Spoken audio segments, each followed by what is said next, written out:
राकेश जी, जो ओम प्रकाश राजभर 2017 में 8 सीटें आपकी पार्टी के लिए लेकर आए थे, तब आपके साथ गठबंधन में थे, वो इस बार पूर्वांचल में अपना उस तरीके का प्रभाव क्यों नहीं छोड़ पा रहे हैं? पार्टी बदल दी उन्होंने, लेकिन प्रभाव तो आपकी कम्युनिटी पर वैसे ही रहता है ना। 12 से 22% वोट परसेंटेज है वहां पूर्वांचल में राजभर समाज का। देखिए, ये स्थापित हो गया कि किस प्रकार से ओम प्रकाश राजभर के लिए निजी स्वार्थ ऊपर है, किस प्रकार से सालार गाजी मसूद की मजार पर जाकर के वो चादर पोशी करने के लिए तैयार हो गए।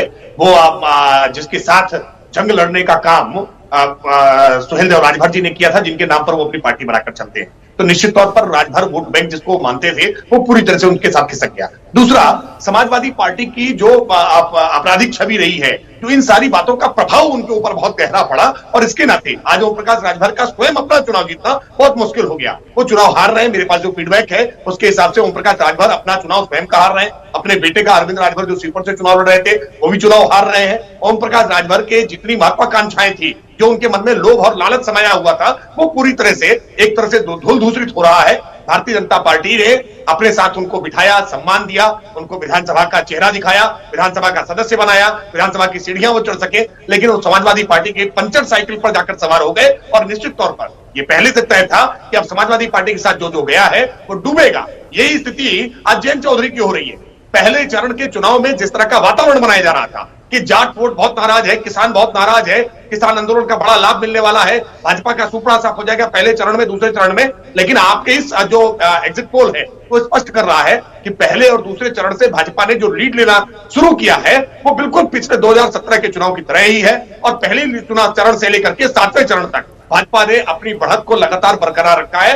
ये सारे प्रोपेगेंडा कि जाट नाराज है, किसान नाराज है, पिछड़ा नाराज है, ब्राह्मण नाराज है, ये सारे प्रोपेगेंडा धूल दूसरित हो गए। इनके सारे जितने ढोल बजा रहे थे, ये सारे एग्जिट पोल से इनके ढोल के पोल खुल गए, ढोल इनका फट गया है, क्योंकि ये सच्चाई को स्वीकार करने के लिए तैयार नहीं है। संजय जी, बात राकेश जी कह रहे हैं, उसी बात को मैं आगे बढ़ाना चाहूंगी। हमने देखा था कि किसान कितनी बड़ी संख्या में सड़कों पर उतरे थे, खासतौर पर पश्चिमी उत्तर प्रदेश से जुड़े किसान, क्योंकि उनके लिए वहां पर एमएसपी एक बड़ा मुद्दा था। अब ये आंकड़ों में तो दिखाई नहीं दे रहा है किसी तरह की नाराजगी, ऐसा क्यों है? नहीं, देखिए नेहा, इस बात का हमें ध्यान देना चाहिए कि किसान आंदोलन चला 1 साल, लेकिन समय रहते ही केंद्र सरकार ने उन कानूनों को वापस ले लिया। तो जिस तरह की नाराजगी हमें दिखाई पड़ती थी किसानों में जब आंदोलन चल रहा था, समय रहते वापस ले लिया, क्योंकि कई लोगों ने उस टाइमिंग पर भी सवाल उठाया। उन्होंने कहा कि बहुत लेट हो गया है। नहीं, हाँ, अब ये कह सकते हैं कि 6 महीने पहले भी वापस लिया जा सकता था, लेकिन फिर भी मैं कहूंगा नेहा कि समय रहते वापस ले लिया। और मुझे याद है कि अगर आप समय अंतराल को देखें तो जब वापस लिया गया उसके करीब 2-3 महीने 3 महीने के बाद चुनाव हुए, तब तक किसानों के मन में यह बात हो गई थी कि चलो कानून वापस हो गए, जो कुछ हमारे डिमांड थे उनमें बहुत कुछ सरकार ने मान ली है बात। तो उस आधार पर जो किसानों की नाराजगी वैसी नहीं रही जैसी कि जितनी नाराजगी आंदोलन के समय में दिखाई पड़ती थी। और जब वोट आने का वक्त आया तो सिर्फ किसान अपनी किसान की आइडेंटिटी पर ही वोट नहीं कर रहा था, वो ये भी देख रहा था आसपास के मुद्दे क्या थे, उनका उम्मीदवार कैसा था, कौन है, और जो दूसरे मुद्दे हैं वो सब, उन मुद्दों को देख करके किसान ने वोट किया। सिर्फ इन मुद्दों पर वोट नहीं किया कि किसानों के हितों की अनदेखी हुई है या अनदेखी नहीं हुई है। और अगर जिन लोगों ने यह भी समझा कि किसानों के हितों की अनदेखी हुई, उनमें भी काफी कुछ गिरावट आई, क्योंकि फाइनली केंद्र सरकार ने कृषि कानून वापस ले लिए थे। राकेश जी, जो आपकी ये केशव प्रसाद मौर्य और सत्येंद्र सिंह वाली जो ये डबल जोड़ी थी, लग रहा है वो कमाल दिखा गई है, क्योंकि जैसे डोर टू डोर जाकर सत्येंद्र सिंह ने काम किया, कैंपेन किया, और खासतौर पर उन सीटों पर जहां पर पिछड़ी जातियों का प्रभाव है, वो कहीं ना कहीं सफल होता हुआ दिखाई दे रहा है आंकड़ों के जरिए।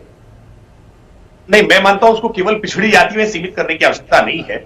इसमें कोई दो राय नहीं है कि उत्तर प्रदेश के भारतीय जनता पार्टी के अध्यक्ष स्वतंत्र देव सिंह जी ने कार्यकर्ताओं के साथ संगठन कौशल इतना बेहतर बनाया, इतना अच्छा सांगठनिक ढांचा खड़ा करने का काम किया। आप अगर देखें 200 रैलियां लगभग मुख्यमंत्री योगी आदित्यनाथ जी ने की है, 100 से अधिक रैलियां केशव प्रसाद मौर्य जी ने की है। इतना अच्छा एक कोऑर्डिनेशन था कि मुख्यमंत्री, उप मुख्यमंत्री, डॉक्टर दिनेश शर्मा जी उप मुख्यमंत्री, और हमारे स्टार प्रचारक, चाहे वो स्मृति ईरानी जी हो, चाहे उत्तर प्रदेश में जेपी नड्डा जी की रैलियां रही हो, चाहे अमित शाह जी की सभाएं रही हो, चाहे प्रधानमंत्री जी की सभाएं रही हो, इतना बेहतर संयोजन। प्रदेश अध्यक्ष जी हर जिले में, हर विधानसभा तक पहुंचे हैं। उत्तर प्रदेश के हमारे महामंत्री संगठन सुनील बंसल जी, कार्यकर्ताओं के साथ इतना बेहतर संवाद, इतना अच्छा संयोजन, एक एक टिकट के वितरण में इतनी पारदर्शिता रखी गई, कार्यकर्ताओं के मन को समझा गया। मैं मानता हूं कि कार्यकर्ताओं की मेहनत, उत्तर प्रदेश की योगी आदित्यनाथ सरकार की उपलब्धियां और केंद्र सरकार की उपलब्धियां, इन सबका एक पूरा गठजोड़ बना और भारतीय जनता पार्टी फिर आज